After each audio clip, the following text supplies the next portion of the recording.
अब हमारे साथ सीधे वॉर जोन से जुड़ गए हैं विशाल पांडे, जो लगातार खतरे के बीच रिपोर्टिंग कर रहे हैं और आज वो जेरूसलम पहुंचे हैं। विशाल, आप जेरूसलम में हैं, सबसे पहले तो आप इस वक्त का अपडेट दे दीजिए।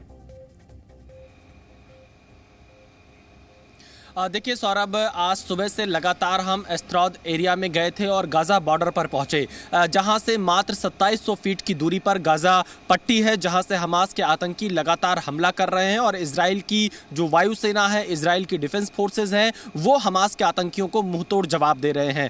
दरअसल उन पूरे इलाकों का जब हमने दौरा किया तो हमने देखा कि कैसे जो मुख्य सद्रौश शहर है, उस शहर में पूरा सन्नाटा पसरा हुआ है और हमने देखा कैसे 7 अक्टूबर को हमास ने सद्रौत पुलिस स्टेशन को पूरी तरह से उड़ा दिया। वहां पर जो लोग मौजूद थे उनको मार दिया और साथ ही जो पूरा एरिया है वहां पर टूरिस्ट उस दिन भारी संख्या में मौजूद थे, टूरिस्ट पे गोली चलाई। जिन रेस्टोरेंट में लोग बैठकर खाना खा रहे थे वहां पर गोलियां चलाई और हमने उस रास्ते को देखा कैसे जो गजा पट्टी है जहां से फेंसिंग हुई पड़ी है, उन फेंसिंग को बुलडोजर के द्वारा तोड़कर ये हमास के आतंकी सद्रौत शहर में घुसे थे और रास्ते में जो कोई उनको मिलता रहा उनको वो मारते चले गए। गजा बॉर्डर पर जब मैं मौजूद था तो उस सड़क पर हमने देखा कि लाइन से बुलेट्स पड़ी हुई हैं, यानी कि कितनी भारी संख्या में यहां पर इजराइल के आम लोगों पर यह हमला यहां किया गया था हमास के द्वारा, ये उसकी निशानी है। और अभी भी सद्रौत शहर में हम ज्यादा देर तक मौजूद नहीं रह पाए गजा पट्टी के बॉर्डर पर, क्योंकि वहां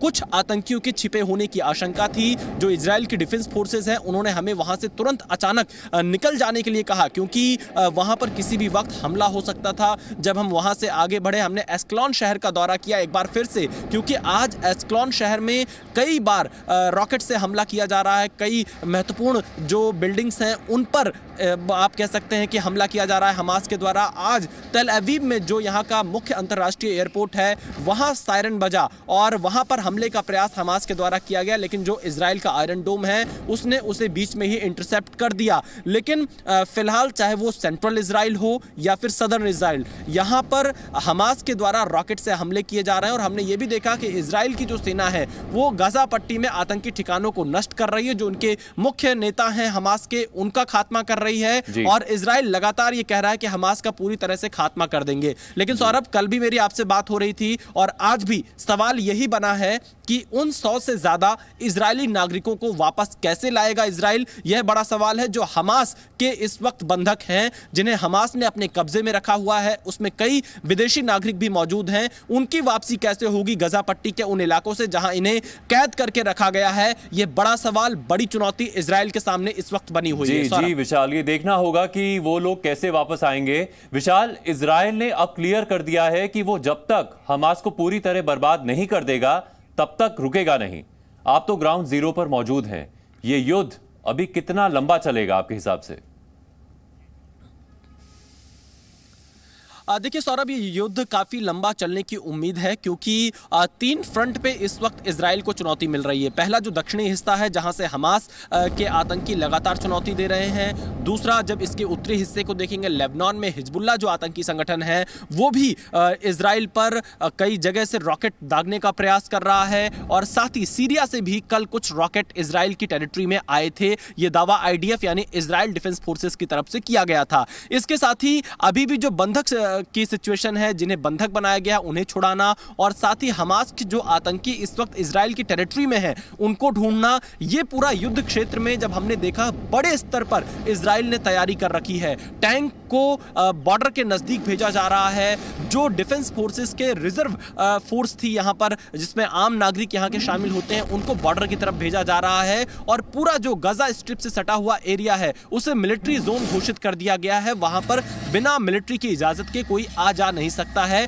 ये हालात अभी यहां पर बने हुए हैं क्योंकि ऑपरेशन चल रहा है, कॉर्डन ऑफ कई इलाके में किया गया है। पर इजराइल का यह युद्ध काफी लंबा इसलिए चलेगा क्योंकि हमास के पास, आप देखिए 7 अक्टूबर से वो लड़ाई लड़ रहा है, उसके पास इतने रॉकेट कहां से आ रहे हैं, हथियार कहां से आ रहे हैं, ये एक बड़ा सवाल बना हुआ है। हालांकि इजराइल का यह दावा है कि ईरान यहां पर हमास की पूरी तरह से मदद कर रहा है, ईरान ने उन्हें ट्रेनिंग दी, उन्हें हथियार दिए, ये आरोप इजराइल लगा रहा है और ये युद्ध लंबा चलने की उम्मीद उम्मीद आप इससे भी लगा सकते हैं कि अमेरिका ने भी अपने जंगी जो उसके युद्धपोत हैं उनको इजराइल के नजदीक भेज दिया है और साथ ही इजराइल को लगातार सपोर्ट करने की बात अमेरिका की तरफ से की जा रही है। तो फिलहाल जब तक हमास का खात्मा नहीं हो जाता, जैसा कि इजराइल का कहना है, तब तक आप इस युद्ध को रुकते हुए नहीं देख सकते हैं। रुक रुक कर हमास की तरफ से एशक्लॉन, सद्राद, तेल अवीव, इन सभी इलाकों में रॉकेट से हमला किया जा रहा है। और इस वक्त मैं जहां पर मौजूद हूं सौरभ, ये यरूशलेम है, यहां पर इनके सारे ऑफिसेस हैं, ये राजधानी मानी जाती है इजराइल की। हमें भी सद्राद गाजा बॉर्डर से तुरंत वहां से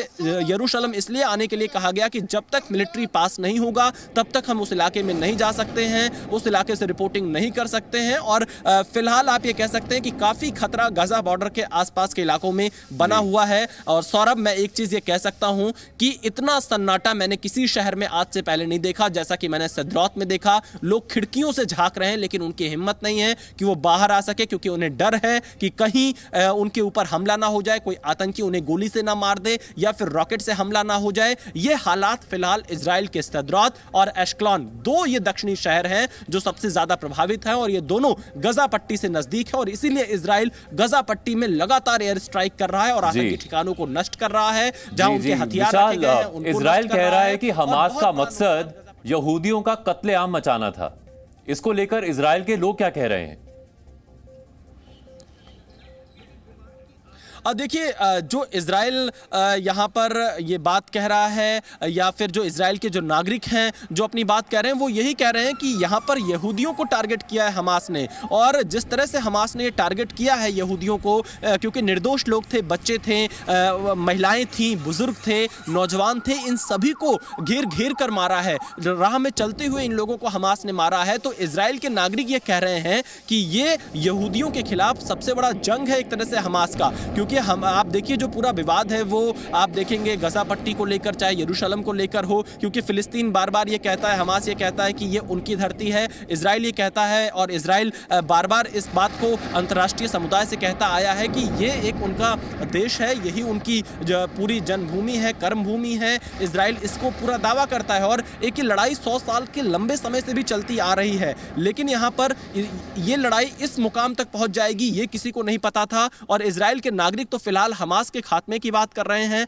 हमास के आतंकियों को मारने की बात कर रहे हैं। क्योंकि जो मेरे साथ ड्राइवर हैं, मैं उनसे जब अभी बातचीत कर रहा था, वो ये कह रहे हैं कि कोई प्रेग्नेंट लेडी है और उसको भी आतंकियों ने मार दिया, छोटा सा बच्चा, उसका गला काट दिया हमास के आतंकियों ने। इस तरह के हालात दक्षिणी शहर में जब आतंकियों ने मचाया है, उसके बाद इजराइल के नागरिकों में मैं गुस्सा देख पा रहा हूं। और ये गुस्सा इस कदर है कि वो चाहते हैं कि जिन हमास के आतंकियों ने और हमास के उन आतंकियों की जिन लोगों ने मदद की है, जब तक उनका खात्मा ना हो तब तक इजराइल को इस युद्ध को रोकना नहीं चाहिए। ये इजराइल के नागरिक कह रहे हैं, उनमें काफी गुस्सा देखने को मिल रहा है। सौरभ जी विशाल, आपका बहुत बहुत धन्यवाद। आप वॉर जोन से रिपोर्टिंग करते रहिए, लेकिन अपना ख्याल भी रखिए।